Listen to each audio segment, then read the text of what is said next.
हमारे उपाध्याय परमेष्ठी के कितने मूल गुण हुआ करते हैं? 25 मूल गुण हुआ करते हैं। हमारी माँ जिनवाणी 11 अंग और 14 पूर्व, कहने का मतलब कि 25 अंग सहित हमारी माँ जिनवाणी। ऐसी माँ जिनवाणी को एवं उपाध्याय परमेष्ठी को मैं कोटि कोटि वंदन नमोस्तु करता हूँ।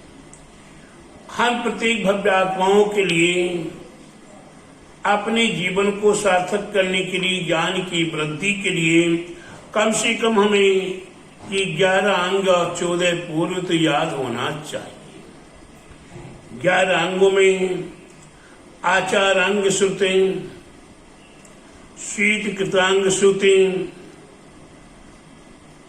स्थान अंग श्रुति,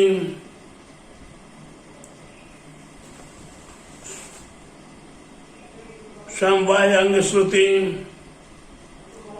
व्याख्या प्रज्ञप्ति श्रुति, ज्ञात कथांग श्रुति, उपासका घन सूत्र श्रुति, अंताकृति दशांग श्रुति, अनुत्तर पादक दशांग श्रुति, प्रश्न व्याकरण सूत्र, सूत्र विपाक सूत्र।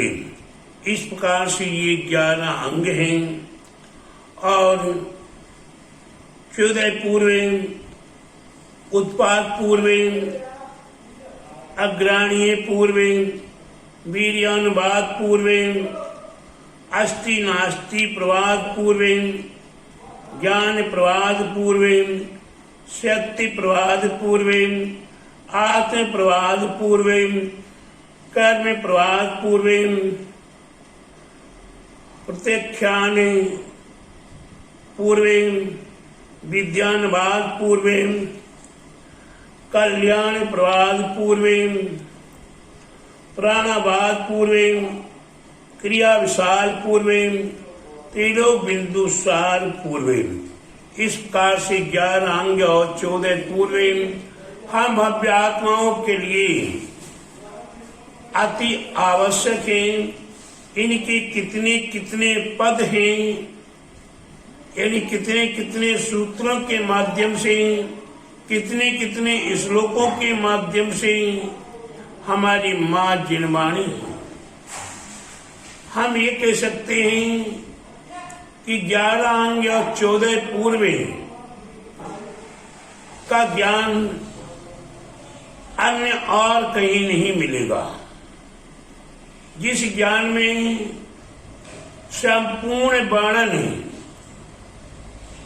हर प्रसंग का वर्णन, हर तत्व का वर्णन, हर अच्छी बुरी का वर्णन, सारा उल्लेख ये 11 अंग और 14 पूर्व में समाया हुआ है। जितना भी संसार में ये मतांतर संबंधी जितना ज्ञान दिखाई दे रहा है, ये सब द्वादशांग जिनवाणी माँ का एक एक अंग, एक एक भाग है, एक एक प्रसंग ले लिया। जिसे हमारा संपूर्ण शरीर है, शरीर में 5 इंद्रियां हैं, हाथ है, पैर है, नाक है, कान है, मुख है और सर्वांग है।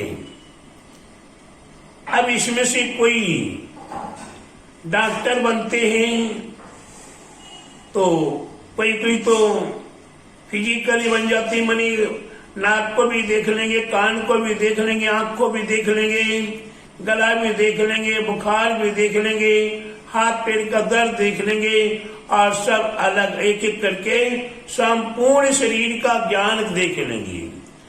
आयुर्वेदिक में जो वेद हुआ करते थे, हकीम हुआ करते थे, वो केवल माद नब्ज देखते थे, बात पित्त कफ, इसके माध्यम से आपके सर्वांग का ज्ञान वो कर लिया करते थे। उसमें कोई अलग अलग नहीं होते थे। उसी प्रकार से जय सिद्धांत एक आयुर्वेदिक डॉक्टर के समान है। संपूर्ण ज्ञान केवल मात्र एक नब्ज देखने से होता है, लेकिन और अन्य आज एलोपैथी के कोई डॉक्टर कान का अकेला डॉक्टर हो गया, कोई आंखों का डॉक्टर अकेला हो गया, कोई नाक का डॉक्टर अलग हो गया, कोई गले का डॉक्टर अलग हो गया, कोई दांतों का डॉक्टर अलग हो गया, कोई सर्जन हो गया और कोई चिल्लर बच्चों का देखने वाला हो गया। यानी कि अलग अलग होते चले जा रहे। उसी प्रकार से कि संसार के अंदर धर्म है, सभी धर्म अपने अपने एक एक कोई धर्म देख लिया, सीख लिया, समझ लिया, यही मेरा धर्म है, यही मेरा धर्म, यही मेरा धर्म है। एक समुद्र में रहने वाला मेंढक है और एक कुएं के अंदर बावड़ी के अंदर रहने वाला मेंढक है। एक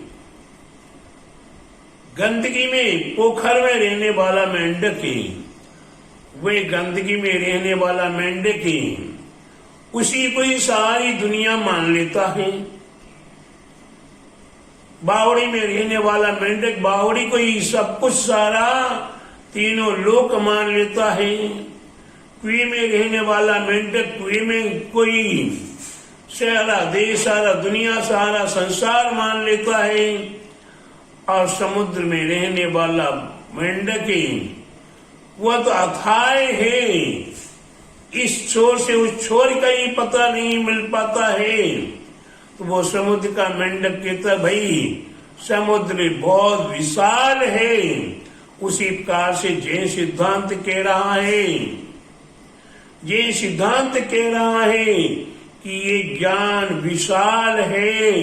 इस विशाल ज्ञान को हमें अभ्यास करना है, जानने का प्रयास करना है, हमें इसी का अध्ययन करने का प्रयास करना है, इसी अपनी मेमोरी में दिल और दिमाग में रखने का प्रयास करना है और इस ज्ञान के तद्रूप अपना आचार विचार और आचरण करना है। तो प्यारे बंधु, हमें इतना करने से ही परम पद को प्राप्त करने के योग्य हो सकते हैं। हम परम पद को प्राप्त कर सकते हैं और वह महाज्ञान, आज हम श्रुत ज्ञान को नहीं जान पा रहे पूरा, आज मति ज्ञान को नहीं जान पा रहे पूरा, अवध ज्ञान को नहीं जान पा रहे, अवध ज्ञान के विषय को नहीं जान पा रहे, रिद्धियों के ज्ञान को नहीं जान पा रहे, माना पड़े ज्ञान को नहीं जान पा रहे। तो प्यारे बंधु, वो केवल ज्ञान अनंत अनंत ज्ञान है। उस अनंत अनंत ज्ञान को जानने के लिए, उस अनंत अनंत ज्ञान में प्रवेश करने के लिए हम उनके उस ज्ञान में कब डूब सकें, उस ज्ञान में कब डुबकी लगा सकें, उस ज्ञान में हमें कब अवगाहन कर सकें, ऐसा सौभाग्य मिले। तो इस ज्ञान के लिए, उस ज्ञान को प्राप्त करने के लिए, केवल ज्ञान को प्राप्त करने के लिए हमें ये केवल ज्ञानी तीर्थंकर प्रभु वर्तमान जी शासन नायक महावीर भगवान ने हमें जो ज्ञान दिया है, उन्हीं का उपकार हमारे ऊपर है।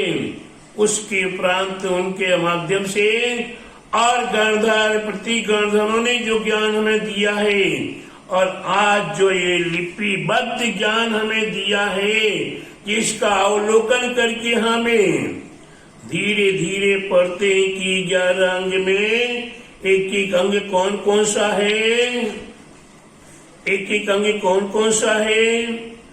आचार अंग, दूसरा है शीत कृतांग अंग, तीसरा है स्थान अंग, चौथा है संवाय अंग, पांचवा है व्याख्या प्रज्ञप्ति अंग, छठवा है ज्ञान ज्ञात्र कथा अंग, सातवां है उपासका ज्ञान अंग, आठवां है अंतःकृत अंगे, इसके उपरांत है अनुत्पादक दशांगे श्रुतिअंगे, फिर है प्रश्न व्याकरण अंगे, और उसके उपरांत 11वां है श्रुति विपाक अंगे।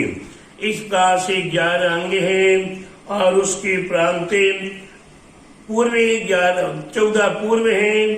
वह उत्पाद, पहला है उत्पाद पूर्व अंगे, दूसरा है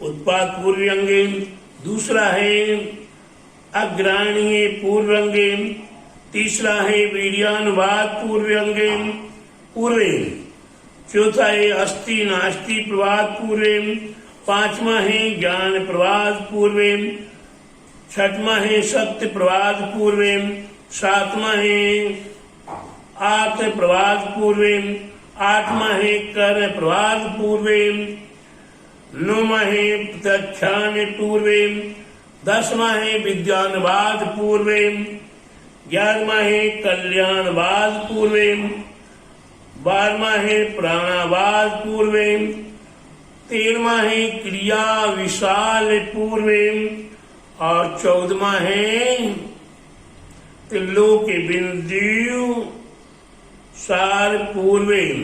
इस प्रकार से 11 अंग और 14 पूर्वे हम भव्यात्माओं के लिए लाखों लाखों करोड़ों करोड़ों पदों के माध्यम से एक एक अंग एक एक पूर्व हमें हमारे पूर्व आचार्यों ने बताया है।